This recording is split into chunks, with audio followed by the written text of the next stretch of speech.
ఢిల్లీలో కాంగ్రెస్ ఏఐసీ భేటీ ప్రారంభమైంది. AICC chief Mallikarjuna Kharge నేతృత్వంలో సమావేశం కొనసాగుతోంది. ఈ సమావేశానికి పార్టీ అగ్రనేతలు సోనియా గాంధీ, కేసీ వేణుగోపాల్, ఇతర సీఈసీ సభ్యులు హాజరయ్యారు. ఏపీ, తెలంగాణ లోక్సభ అభ్యర్థుల ఎంపికపై చర్చిస్తున్నారు. తెలంగాణ నుంచి PCC chief CM Revanth Reddy, deputy CM Mallu Bhatti Vikramarka హాజరయ్యారు. తెలంగాణలో మిగిలిన 4 లోక్సభ స్థానాలు కంటోన్మెంట్ ఉప ఎన్నిక కోసం అభ్యర్థి ఎంపికపై చర్చిస్తున్నారు. అటు ఏపీ నుంచి PCC chief Sharmila Reddy, Raghuveera Reddy, JD Seelam సమావేశానికి హాజరయ్యారు.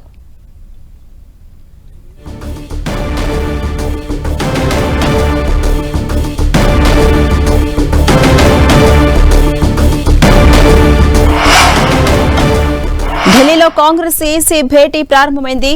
ఏఐసీసీ చీఫ్ మల్లికార్జున ఖర్గే నేతృత్వంలో ఈ సమావేశం కొనసాగుతోంది. ఈ సమావేశానికి పార్టీ అగ్రనేతలంతా హాజరయ్యారు. సోనియా గాంధీ, కేసీ వేణుగోపాల్, ఇతర సీఈసీ సభ్యులు ఈ సమావేశంలో ఉన్నారు. ఏపీ, తెలంగాణ లోక్సభ అభ్యర్థుల ఎంపికపై చర్చిస్తున్నారు. తెలంగాణ నుంచి PCC chief CM Revanth Reddy, deputy CM Mallu Bhatti Vikramarka హాజరయ్యారు.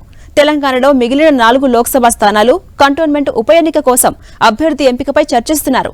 అటు ఏపీ నుంచి PCC chief Sharmila Reddy, Raghuveera Reddy, JD Seelam ఈ సమావేశానికి హాజరయ్యారు.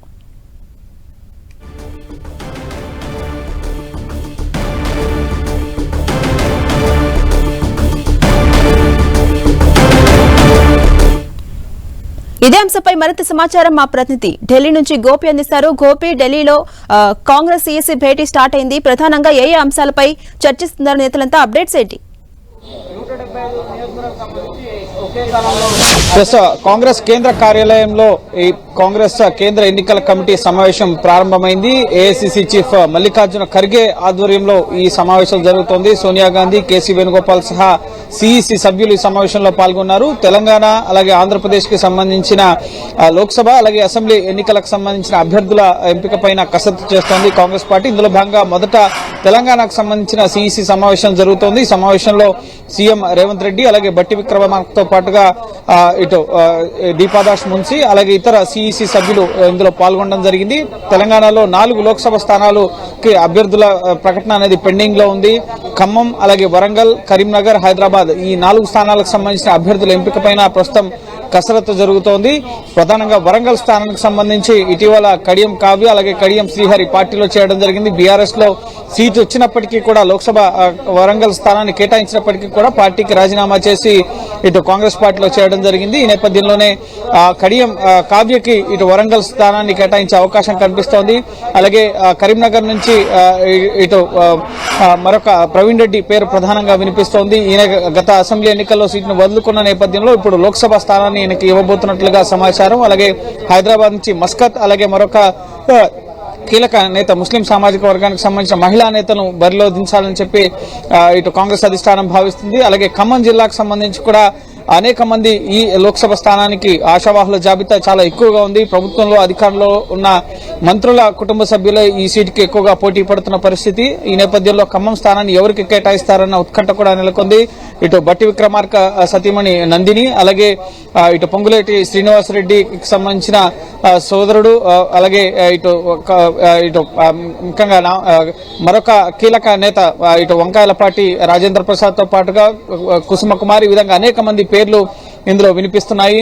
అలాగే యుగంధర్ పేరు కూడా ఖమ్మం నియోజకవర్గానికి సంబంధించి వినిపిస్తున్న పరిస్థితి ఉంది. సో చూడాలి ఖమ్మం స్థానాన్ని ఎవరికి కేటాయిస్తారని. సో ఈ 4 పెండింగ్ లోక్సభ స్థానాలకు సంబంధించిన అభ్యర్థుల ఎంపిక ప్రక్రియతో పాటుగా ఇటు సికింద్రాబాద్ కంటోన్మెంట్ స్థానానికి సంబంధించి ఇటీవల బీఆర్ఎస్ సిట్టింగ్ ఎమ్మెల్యే చనిపోవడం జరిగింది. సో ఆ స్థానానికి ఆ అసెంబ్లీ స్థానానికి కూడా ఎలక్షన్స్ జరగబోతున్నాయి కాబట్టి సో అక్కడి నుంచి ఎవరిని బరిలో దించాలి అన్న కోణంలో కూడా కాంగ్రెస్ పార్టీ కసరత్తు చేస్తోంది. సో ఈ రోజు ఈ ఉప ఎన్నికకు సంబంధించిన స్థానానికి కంటోన్మెంట్ స్థానానికి సంబంధించి సైతం అభ్యర్థిని ప్రకటించే అవకాశం కనిపిస్తుంది. అలాగే ఆంధ్రప్రదేశ్ కి సంబంధించి కూడా 25 లోక్సభ 175 అసెంబ్లీ స్థానాలకు సంబంధించి అభ్యర్థుల ఎంపిక ప్రక్రియ ఇప్పటి వరకు జరగలేదు. సో ఇప్పటి వరకు అనేక రాష్ట్రాలకు సంబంధించిన అభ్యర్థుల్ని కాంగ్రెస్ పార్టీ ప్రకటించింది. కానీ ఏపీలో సిపిఎం, సిపిఐతో కలిసి పోటీ చేయాలని భావిస్తుంది. కానీ సిపిఎం తో పొత్తు కుదరకపోయే అవకాశాలు ఎక్కువగా కనిపిస్తున్నాయి. సిపిఐతో కలిసి ఎన్నికల్లో పోటీ చేసే అవకాశం కనిపిస్తుంది. ఈ రోజు ఏపీ లోక్సభకు సంబంధించి మెజార్టీ స్థానాలకు సంబంధించిన అభ్యర్థుల ప్రకటన ఉండే అవకాశం ఉంది. అలాగే అసెంబ్లీ ఎన్నికలకు సంబంధించి కూడా